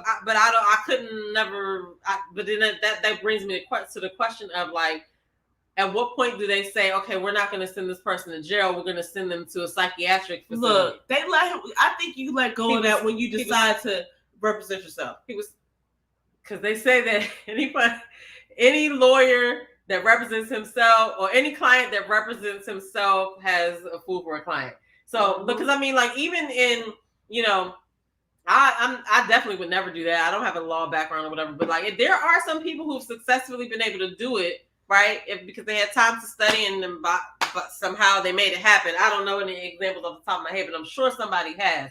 But it's just I just couldn't understand why they would let all of these days be wasted of him pretty much just being Your Honor, I object. Your Honor, I object to you calling me that name. What name? Oh my gosh. His name, he pulled out Moore. All the stops. Yeah, he kept on asking about subject matter jurisdiction all the way from the beginning to when he started representing himself all the way to the last end when she was even talking about when the trial was going to be. Yeah. He did ask for a little bit of leeway for between the guilty verdict and the sentencing, but they had to try to figure out when to do this trial based on like they don't want to do it a year anniversary of the Christmas parade because the victim's family is probably going to be around in town or whatever. They didn't want it. And then he has another trial.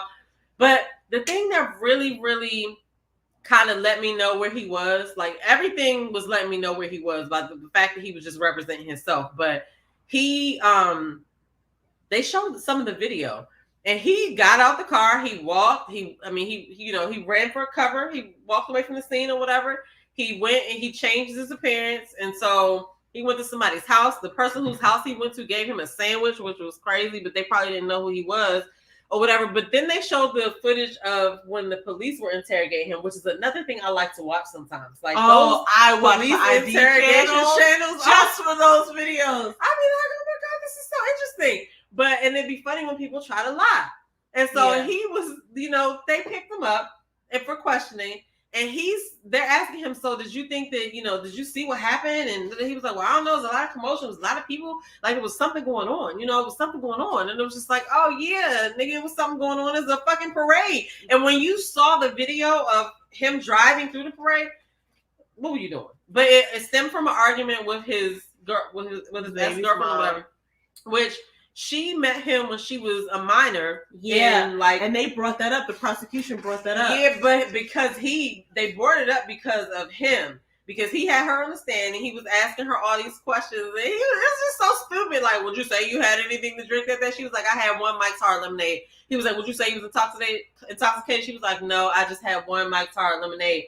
And he was like, well, what about whatever, just trying to. That's when he tried to bring in that photo that was not submitted into evidence of the baby. He's like, well, she gave it to me. It's just like, but see, okay, so then irrelevant. But then the fact that the prosecution had to say, like you said, if you want to talk about this, then we're going to have to bring up the fact that you impregnated her as a minor, and you were convicted of sexual seduction already, and you already served time. And so he got really mad about that. But I'm sorry, go ahead. No. I was going to bring that up because Erica Patterson is the baby's mom name. I wanted to give a shout out to her because I think even though he decided to represent himself, there is that weirdness when they bring somebody like a witness or somebody else on the stage. What the fuck is happening right now? And it's like, now you got to be subject to his weirdness. Everybody that got questioned by him, especially people who were officers of the law or, stuff like that, it was just like, why are we doing this? And I know she was like that too. I know she was. So then at the end, when they had to do their closing, well, the other, one of the attorneys, Attorney Hopper, there was the lady with the lady that was doing most of the talking on the other side. She had to set him straight too, because he was talking like crazy and the judge was trying to say something to him and she kind of like lit into him a little bit. But he didn't give her the same energy that he was trying to give the judge. He was trying to intimidate the judge. Right. There was one point when he said to the prosecutor, like, why she had to say it like that? Because she did. Yes, but she did. I did see that. She was like, she got up to bring defendant or something like that. She got up to bring the papers or whatever. She was going to give one to the judge and give one to him. And she was like, something. And the defendant, I was like, she did say it. But she did say it like that. Who cares? You know what I'm saying? Like, you just gotta roll with it. But it was just so cringy to watch.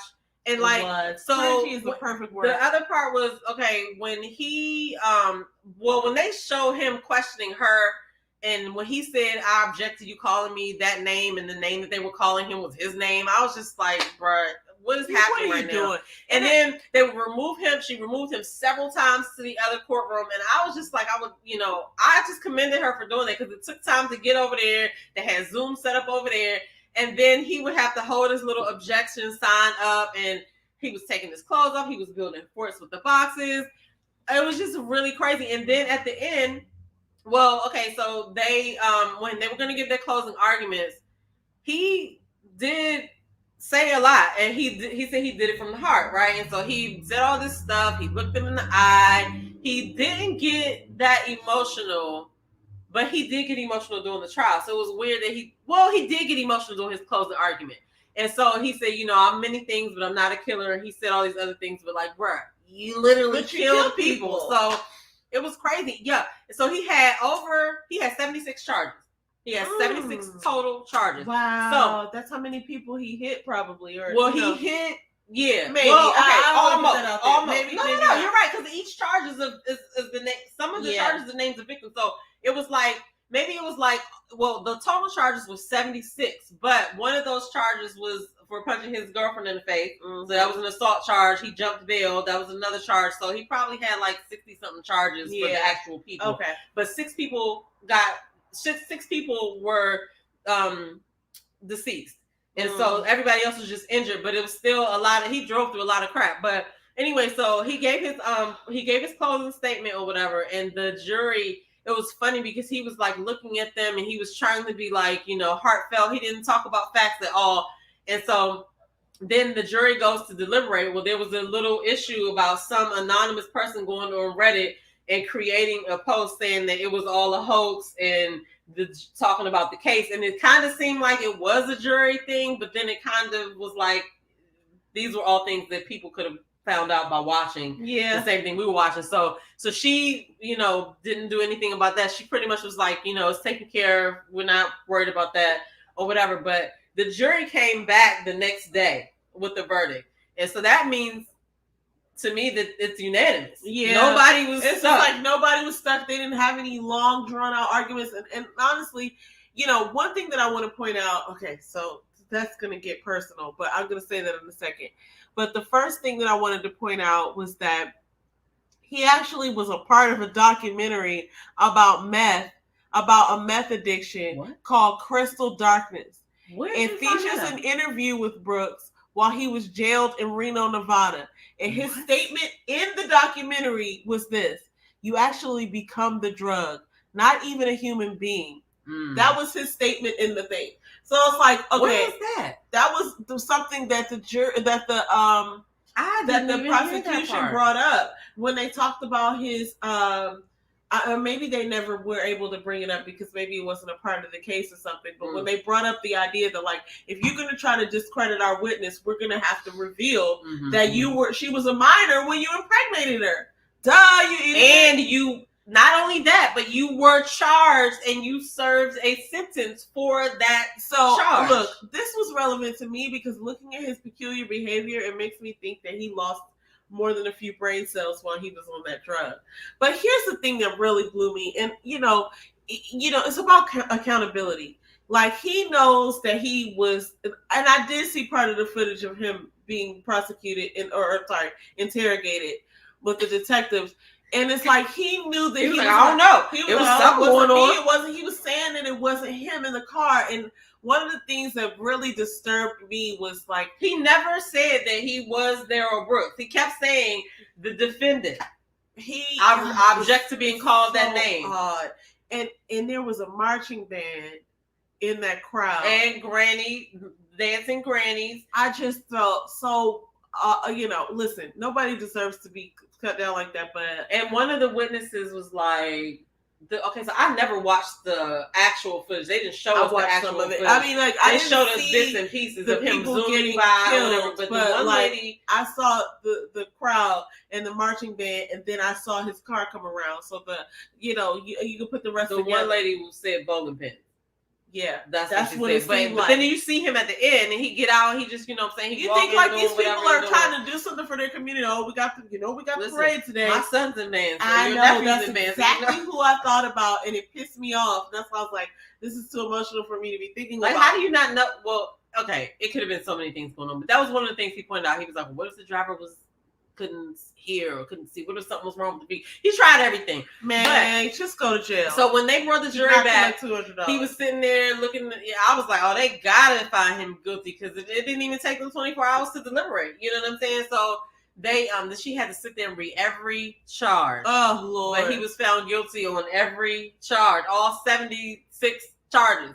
And so then when she read out the first verdict, somebody had like an outburst in the courtroom and was like, "You burn in hell, you piece of whatever." She's like, "I will not have that. You need to be removed or whatever." But I was like, "Oh, that probably was somebody in the jury. They probably couldn't wait for that." You think it was a juror? I feel like it was in the same a family member or something. It could have been. Because I would have been, and you know what? And I wouldn't have given.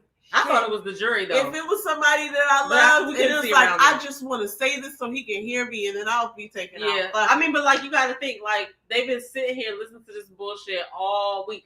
And it sucks because it was for more than a week. It was weeks, I believe. No, I'm just saying, like, whoever was sitting in the courtroom, it's like, you're wasting people's time, you're wasting people's money, you're wasting all these resources, and we got to go through this because you want to defend yourself. Like, he would say stuff like, you know, she was like, okay, we'll start tomorrow at 9:00 or whatever. And he was like, oh, that's too early. I ain't trying to get up that early. Like, nigga, you gonna get up whenever she tell you to get up because you don't have anything else to do. You don't get to decide. So next thing we're waiting on is the sentencing to see how many. Well, he's probably gonna get like a long time in jail. He's never gonna get out. Even he's like up for 6 life sentences and plus like 800 something years. He was super irritating, and that's enough for me to give him lots of years in jail. Because like the fact that we had to watch that, like, come on, man, you're irritating. That was ridiculous. That's it. But anyway, those are all our topics for this evening. We're so glad that you joined us tonight. We had a great show. This is our first, we're always live, but first time that we're in the same room together. In-person show with you, sister. All right, so I'm gonna have. Oh shit, my bad. I didn't mean to mess with the glasses. Okay, I'm fine. So I'm gonna have to come over here more often so we can do it like this, and yeah, that's This was super fun. That was fun. I knew it was going to be great, but this is just so fun. So I know. It's good to have you here. It's different. It's different being in the same room. Like, even though we feel each other's energy anyway, we can bounce off of each other here. So I appreciate y'all for coming through. Definitely make sure you like, share, and subscribe. Don't forget to follow all of our links. Follow her on Instagram at Yes, I'm a Unicorn 24/7. And me at By Demita Joe. Usually, you know what? Go right here. Go to brand. And then go to banner. Sorry. It should be like a little ticker. Yeah. Click that jump. There we go. There we go. Follow us on Instagram. And definitely subscribe to this channel. We'll definitely be back next week with some new topics. We're kind of trying to revamp the show since we are done with Ready to Love until January. So, yeah. You know what I mean? I think we're going to have some fun things to do because we got a couple holidays coming up and we're probably going to be around each other again at some point doing something else. So, and who knows what's going to happen this week, guys? That's what I always we say. say that every week because we have no idea what can happen. Okay, so real quick though, last week we talked a little bit about the takeoff situation. Yeah. And I don't know if anybody's been following along, but it's a whole bunch of conversations around that topic right now. But yeah. I just want to say that I had on my conspiracy theory hat last week, and it's a whole bunch of people that got on their conspiracy theory hats about this situation. Absolutely. And the fact that they haven't made any arrests or they haven't made it public that they've made any arrests, it's really super irritating to me because I know somebody saw something. And I know they have a suspect. They have to have a suspect. They've gotten the footage from the bowling alley, like the real footage, not somebody's phone footage. They got the real surveillance. I think it's like 2 or 3 tapes, or it's a couple of different angles or whatever. So they have the footage. Yeah. But the reason why I was talking the conspiracy stuff last week is because of the ties that people have. Are you seriously going to beg her for something and be like, I'm not over here? Hey, buddy, come on. He wants you to pick him up. You are spoiled. He like, yeah. What happened? Are you serious? You cheated on me?